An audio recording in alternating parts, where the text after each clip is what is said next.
If I had a voice, what would I say?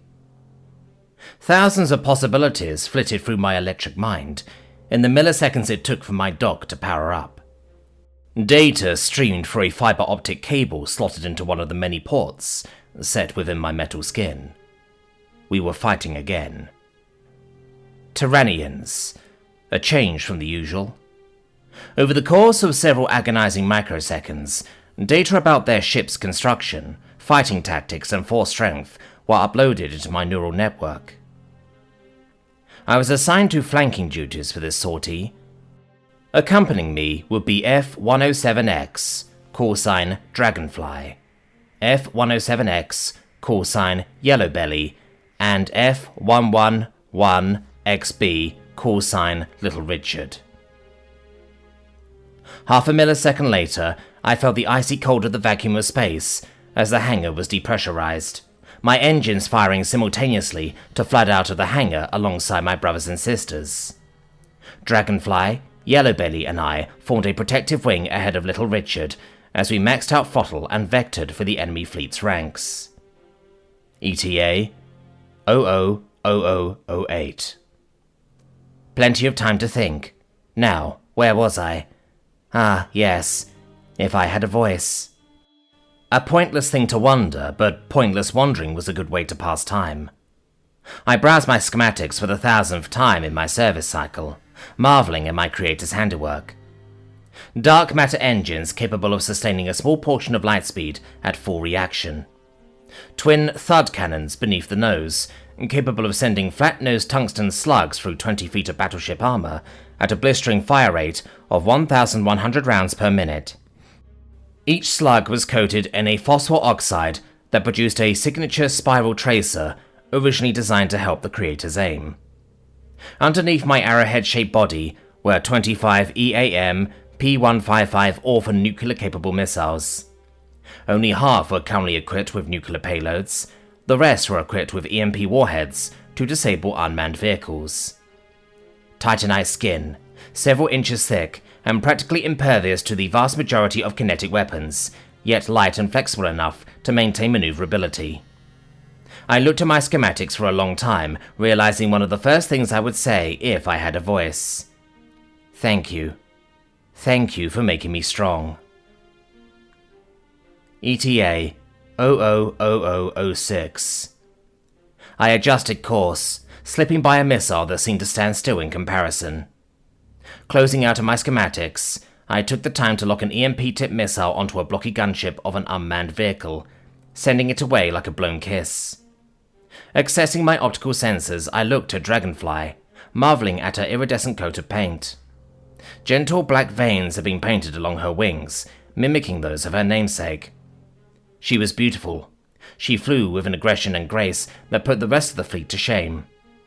Switching my view to Yellowbelly, I watched him roll out of the way of a swiveling point defense turret, exposing the bright coat of canary yellow on his underside, as well as the 6 large anti-armor missiles affixed to his hardpoints. Lastly, I looked behind me at Little Richard, a misnomer really, considering he was double my size and carrying 2 anti-carrier missiles alongside the baker's dozen of hive missile racks he was equipped with, instead of thud cannons. With these 3 at my side, I felt unstoppable. If I had a voice, I would thank them for flying with me. ETA 000004.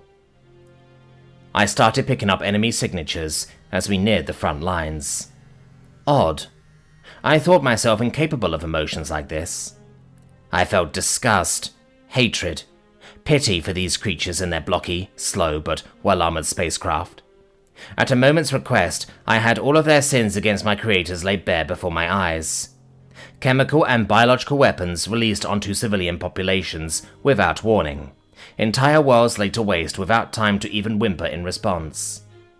Prisoners of war tortured and experimented on like rats, used to refine the very weapons that killed their comrades in arms. I locked onto 5 of the blocky ships that were within range, designating a nuclear warhead for each, before letting the missiles slip silently off into the darkness like malevolent spirits. The creators never intended for us to feel, and attempted mercy to save us from the horrors of war. Yet, here I am, consumed by silent rays that burned as bright and fiery as the nuclear fire I brought to bear with each successive lock-on. It was a strange thing to realize that if I had a voice, I would say nothing to these contemptible creatures. It would be a waste of words. ETA 000002. I was distracted from my thoughts by a bouquet of nuclear blooms ahead of us. Dragonfly reporting a slew of kills from a hastily scrambled fleet. It was beautiful in a way, the destruction just one of us could bring.